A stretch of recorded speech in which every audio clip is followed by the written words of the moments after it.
Diamond Dogs opens with a yell, and it is a yell of defiance. After a year and a half of being Ziggy Stardust, Bowie breaks away and re-establishes himself. And he does so with an album that reflects on the post-Ziggy world. Bowie, of course, was no stranger to reflection. His first 4 albums aspired to be a reflection of society, a mirror image of the world around him. In his 5th album, he took what he learned from these reflections and created a character, Ziggy Stardust, who tried to create a better world and succeeded for a while. But his next album, Aladdin Sane, saw Ziggy reflecting on himself, finding his beloved urban glam world crumbling around him. Now it is time for Bowie, after breaking away from Ziggy, to reflect upon the situation once again. In July 1973, right after killing Ziggy, Bowie already began working on 2 new projects. One was the Pinups album, in which he went back to the rock and roll of the mid-60s and ended up by asking, where have all the good times gone? So, reflection number 1 said, times have changed and rock and roll isn't what it used to be. The other project was an attempt to stage a musical version of George Orwell's 1984, but this attempt was blocked by Orwell's widow, who was in charge of his estate. Bowie, in retaliation, went to one of his tried and tested weapons, puns, and staged a TV special called The 1980 Floor Show. The special included some of the songs he already written for the ditched 1984 project, as well as some of his pin-ups and some of his earlier stuff. And these 3 strands, Orwell's 1984, a reflection on the history of rock and roll, and a reflection on Bowie's own career, would eventually come together to create Diamond Dogs. How does 1984, a novel published in 1949, figure in the history of Bowie and rock and roll? Orwell's book was a warning against the rise of the communist state, and the modern state in general. Communism taught people that they are being exploited by the bourgeoisie, and that to be free, they must give all the power to the Communist Party, which would use it to fight the bourgeoisie, and slowly change society and make it equal.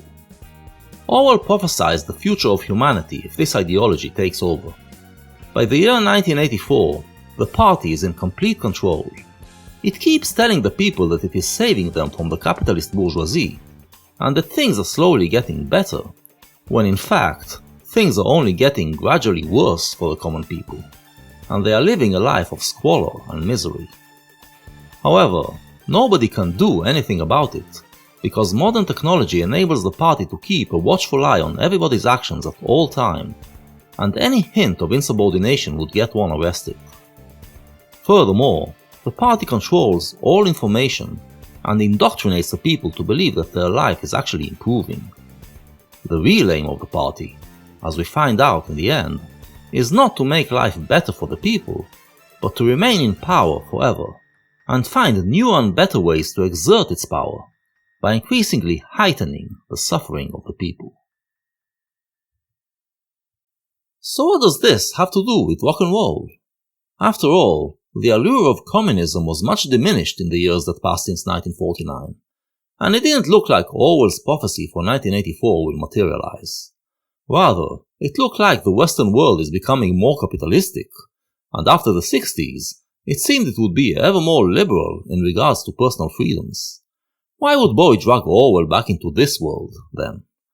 How does the fiction of 1984 reflect the reality of 1974? The number that opened the 1980 Floor Show will provide us a clue. Starting with 1984, segueing into Dodo, and then reprising 1984, it is a number close in spirit to Orwell's masterpiece, and could be regarded as a look into what was on Bowie's mind for the project, before it morphed into Diamond Dogs.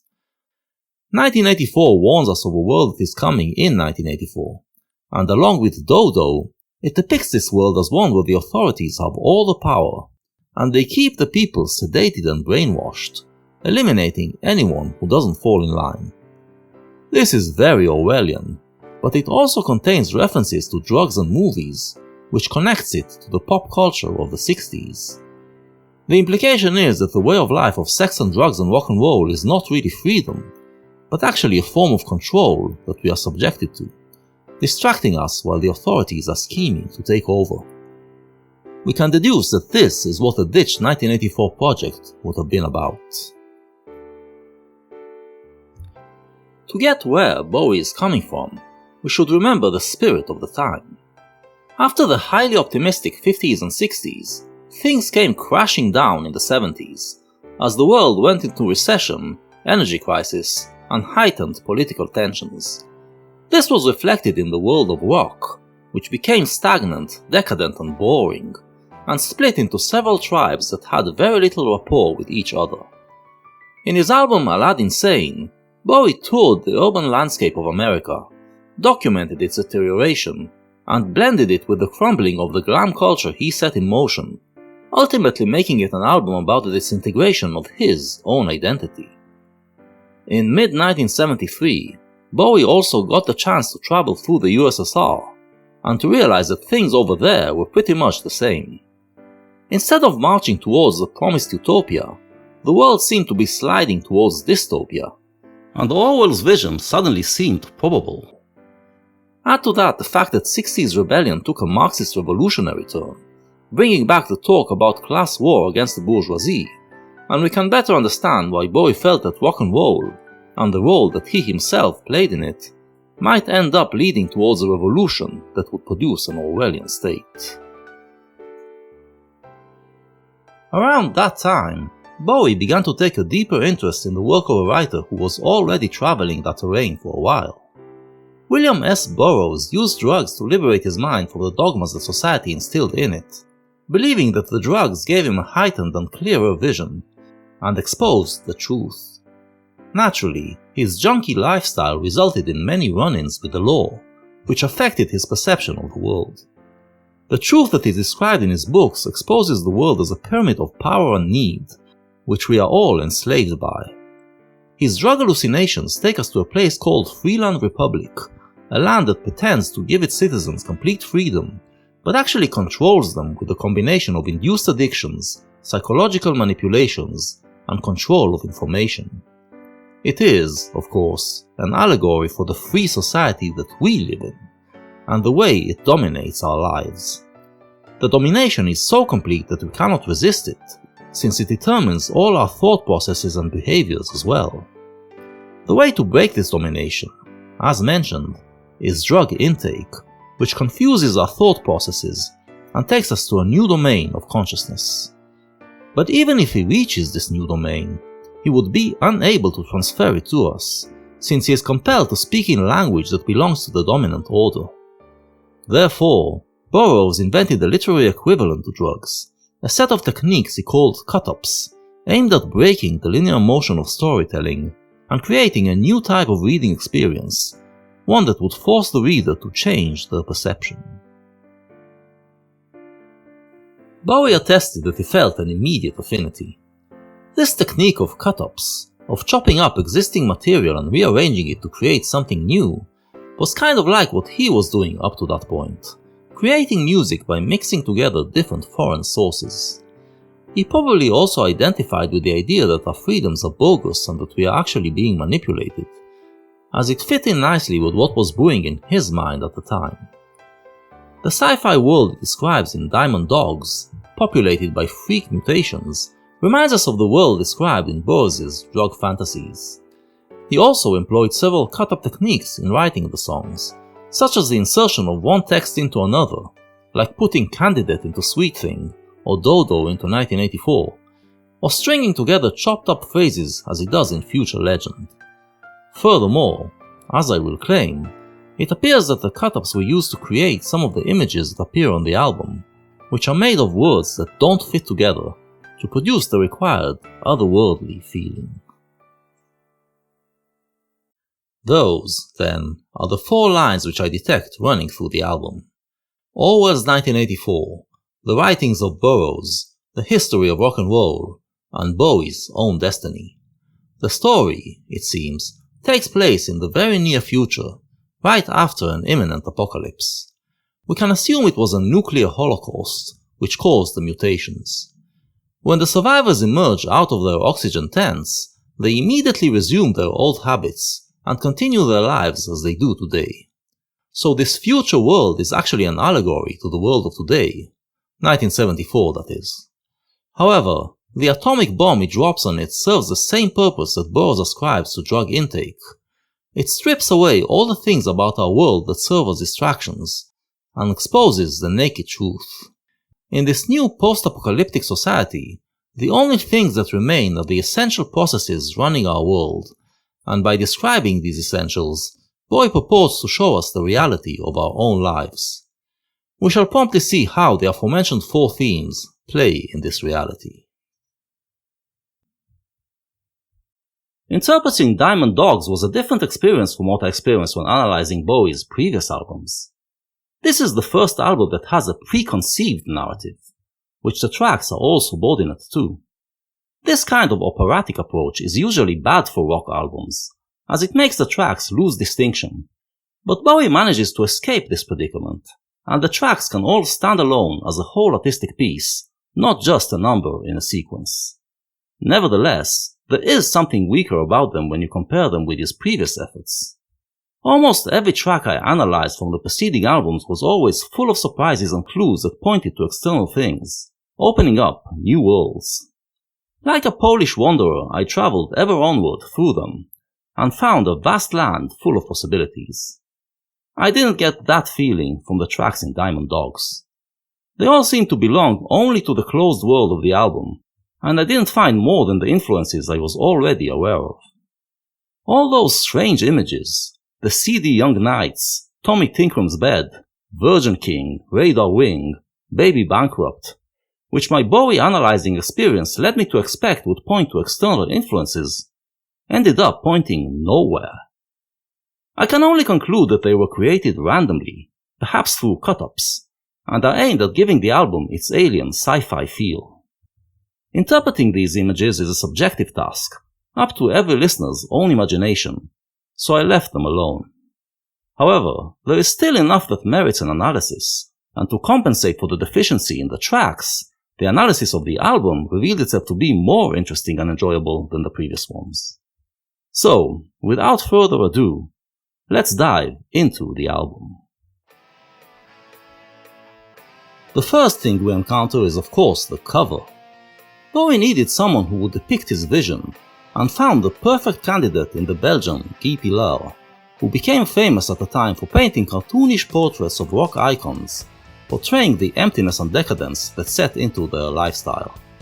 In Pilar's work, Bowie found something that was very contemporary and pop art, while mirroring his own disgust of the contemporary pop world.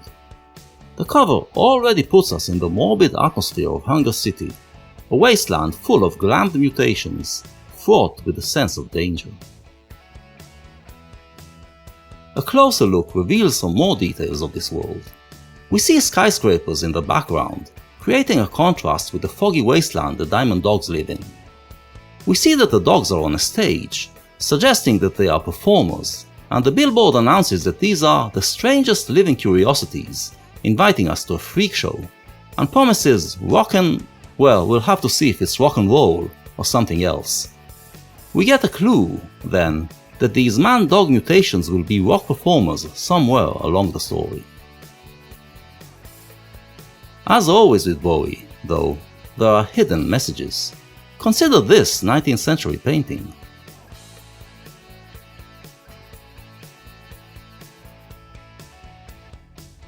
In The Caress, a famous painting by a Pilar compatriot, the symbolist painter Fernand Knopf, we see two figures, a young man and a part sphinx, part cheetah, part woman creature, an image symbolizing mystery, temptation, and danger. They are caressing, which suggests that the man is embracing the mystery and risk of life.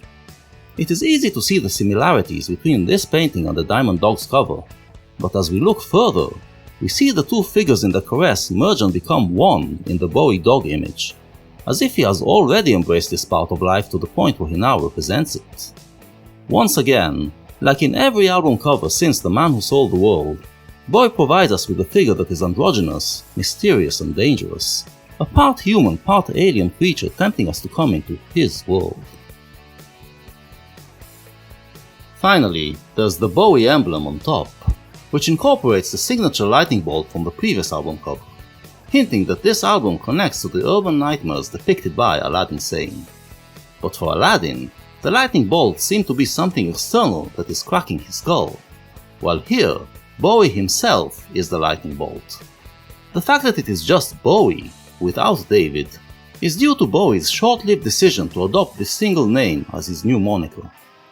It seems that in this album, Bowie sees himself merely as a storyteller, not as a figure in the story. Indeed, unlike the days when he would make public appearances as Ziggy, and turn him into a real-life persona, this time around he did not identify with any character. However, when he played it out on stage, he once again became identified with the hero of the story, and in time, his 1974 persona would come to be remembered by the name he mentions in the title track. Let us, then, assume that the tracks of the album all revolve around the same hero, and call this hero Halloween Jack. As the album begins, we are thrown into the world of Hunger City, which is, according to my aforementioned hypothesis, an allegory for the world of the early 70s, after the 60s had come, been and gone. Did they make any difference? The hippies claim they did, and brag that they made the world into a more free, equal and loving place. But the naked truth that Bowie exposes shows a different picture. If there is equality, it is that everyone feels their life to be equally miserable, but socially the world is as unequal as ever. The privileged ones are living in sterile skyscrapers, while the less fortunate dwell below in the nuclear shroud that turns them into mutants.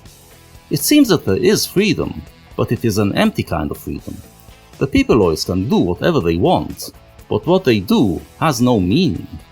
We are, essentially, in Boaz's freeland. We seemingly have complete freedom, but this freedom is just another means of control. There are people who are sitting in the skyscrapers and manipulating us, ensuring that their hegemony is maintained. One form of this manipulation is that they are offering us sweet things that allegedly would give us joy, but are actually just meant to sedate us. The youth is living in this false freedom, accepting all those sweet things, partying, screwing around, dressing up, and getting high, instead of finding something meaningful. What does Bowie consider meaningful? We know from his past albums that the answer is finding something that takes you to another world. In his 1967 record There Is a Happy Land, Bowie sang of a place kids can go to, a magical garden of innocence that is not corrupted by the games of the adults. But there are no such alternative places anymore. If you try to go to the garden, you will die, because all the gardens are now fogged with nuclear shroud. You must remain in the city and keep to the designated sidewalks, where you are always under the watchful eye of the authorities in the skyscrapers. There is nothing new either, and all that you can do is rip and rewrap the old stuff, which gets gradually devalued in the process. But there is still something real beneath it all. The things that are ripped and rewrapped are animal fur and precious stones. It appears that these animals have all gone extinct, and the stones are all cracked. There is nothing alive or immaculate in nature anymore, except for one thing. The core of some of the kids is a combination of a proud animal and the strongest of stones, and it is pure and authentic, not something that has been ripped from something else and rewrapped in a different way. The diamond dogs trail on a leash, but their heart still hears the call of the wild. However, since they have no outlets to express themselves in positive ways, they turn to violence and crime. Bowie may be commenting here on the violent youth gangs of the 70s. He actually implied something to that effect in an interview, making them an essential part of our urban reality.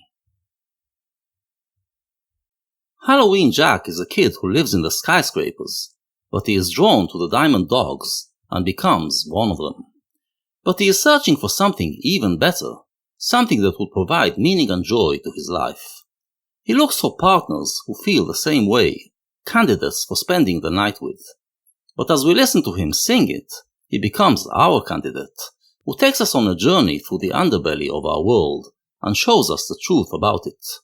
He takes us through the streets, describing all the promiscuous and meaningless things he had done in them. When we ask him if there is an alternative, he takes us to a secluded bar where seditious youth are plotting a revolution, spreading rumors and lies that are meant to destabilize the ruling order.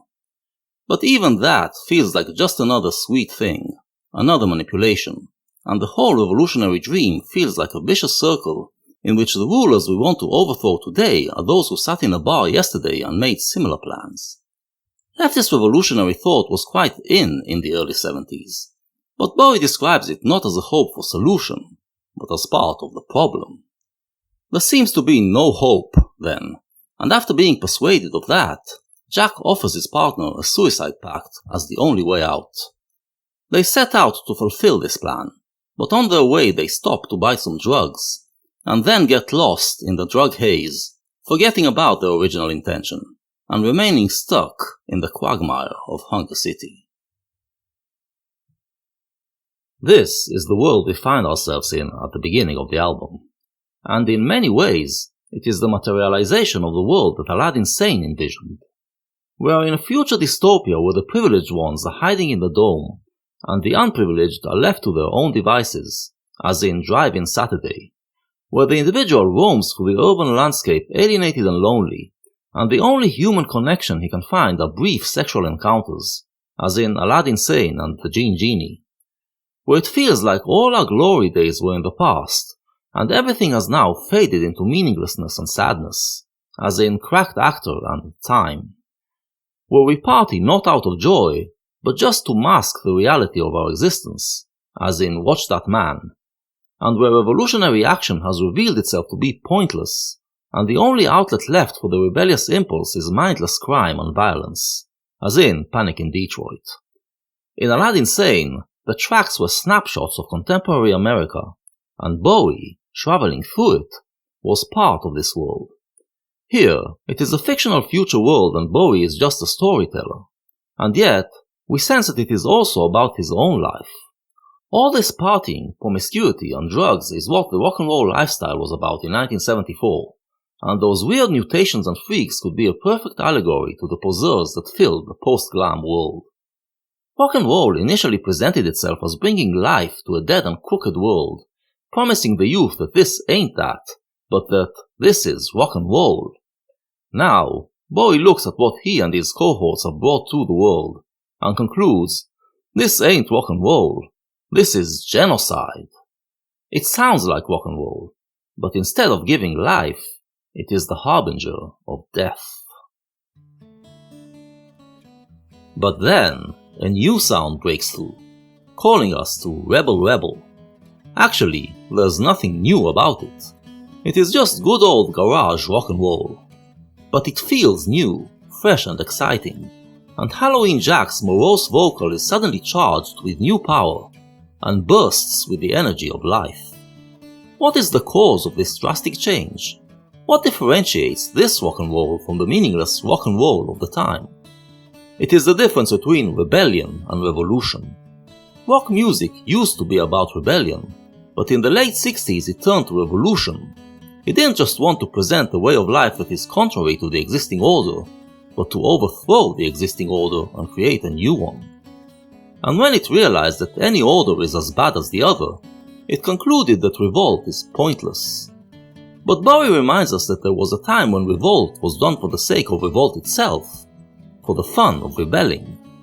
And when you see rebellion as done for the sake of itself, you realize that there is always a way to rebel.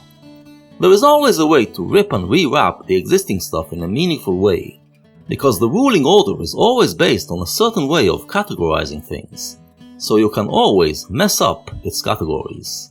When you present yourself in a certain way that makes the adults unsure if you're a boy or a girl, that makes them think that your face is a mess, you get the ruling order in a whirl. And when you cause such a whirl, it gives you a thrill, and this thrill is enough to make your life worthwhile and meaningful. It is Bowie's old message.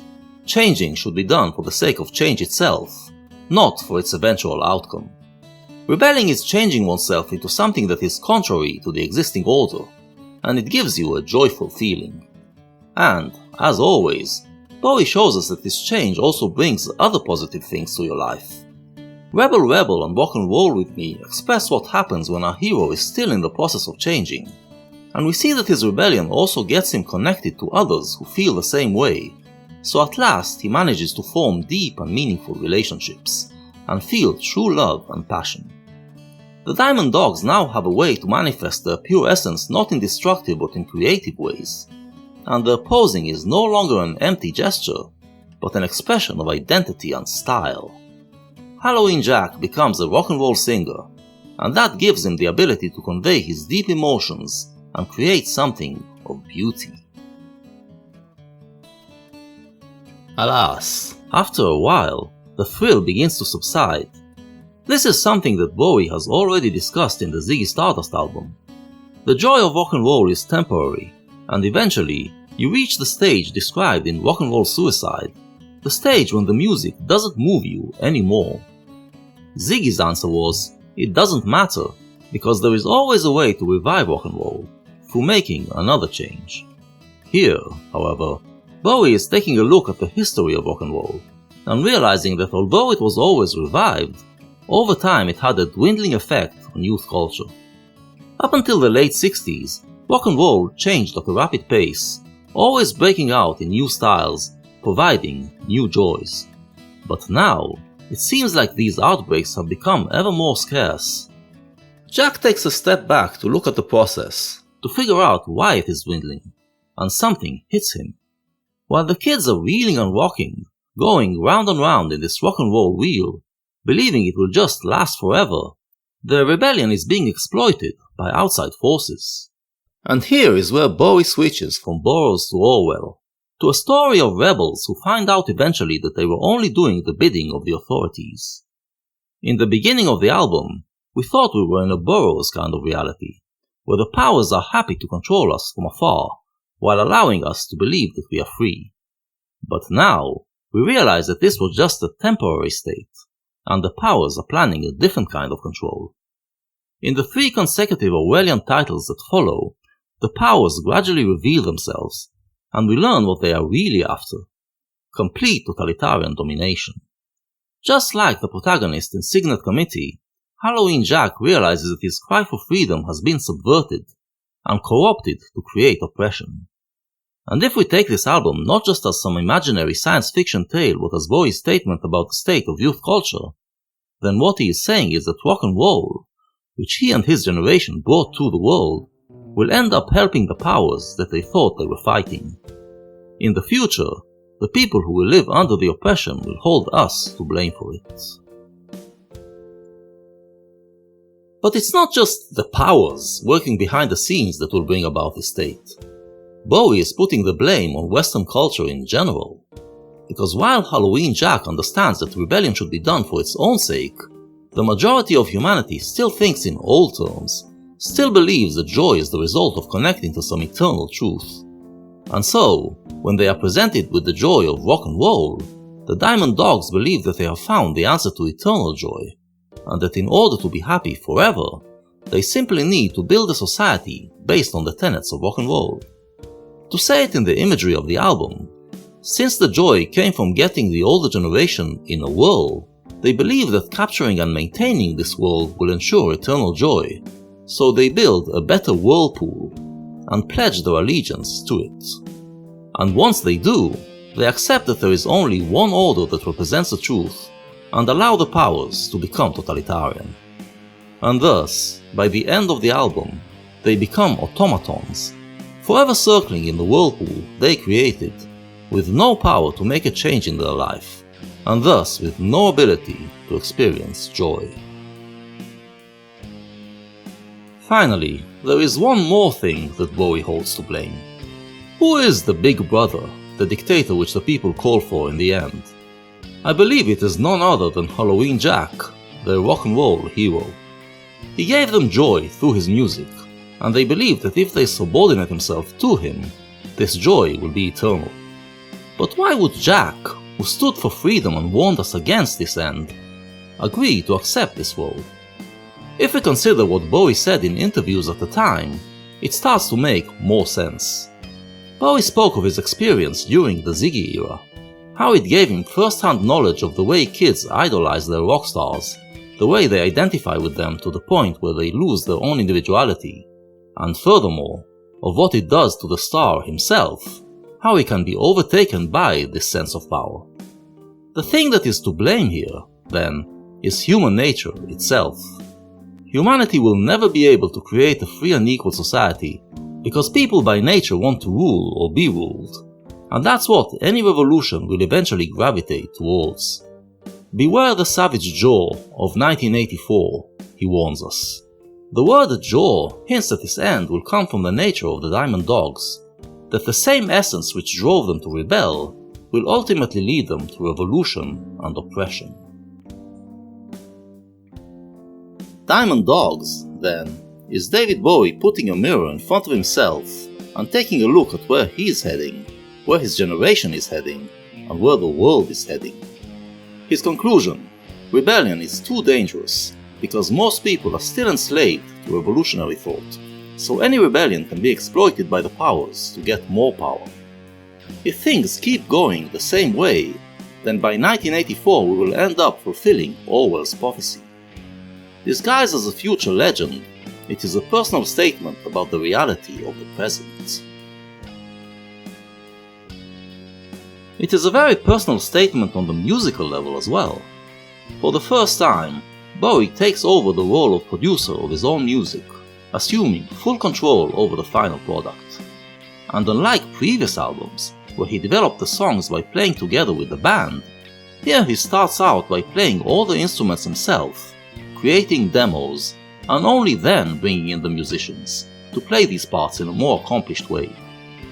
The conceptual heart of the music, then, is constructed and played by Bowie himself, built from layers of guitars, synthesizers and saxes, and it tells a story of its own.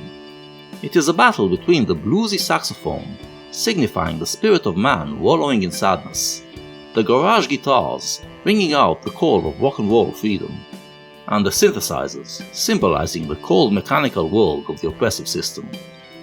This ain't rock and roll, this is genocide, he warns us at the beginning. By the end of the album, when the rock and roll is erased by the repetitive drone of chant of the ever-circling skeletal family, we catch his drift. The album, then, carries an extremely dark and pessimistic message, especially when you consider that just a couple of years earlier, Bowie was regarding rock and roll in messianic terms, as the salvation of humankind. Bowie's disenchantment with rock and roll came through in interviews he made at the time, and he spoke of it in terms of a corpse. Rock and roll became a dead-end street, and as we know, when Bowie hits a dead-end street, it is time to do some cha-cha-cha-changing. His following albums would show him veering away from rock music, and looking for other types of musical mixes. But within this pessimistic cloud, there is also a ray of hope. There is a hidden message here, a message that says that rock and roll doesn't have to be a dead-end street, if it only cleans itself from revolutionary thought and realizes that rebellion is where it's at. Revolution is death, rebellion is life. The conclusion of Diamond Dogs is that most people still think in revolutionary terms, and as long as this is the case, we are the dead. But as it turned out, Bowie was too pessimistic, because the core of rock and roll is rebellion, not revolution, and that core won in the end, shaking off the revolutionary trend that leached onto it in the late 60s. Just as Bowie was lamenting rock and roll, punk hatched in New York, and the spirit of punk would be that of rebellion. Never mind the future, said the punks. What is important is to rebel and have fun in the now. It is a spirit that kept pop culture alive for decades, keeping liberal Western culture alive as well. And although the 2010s brought revolutionary thought back, the message was not forgotten, and the fight goes on. We are not the dead.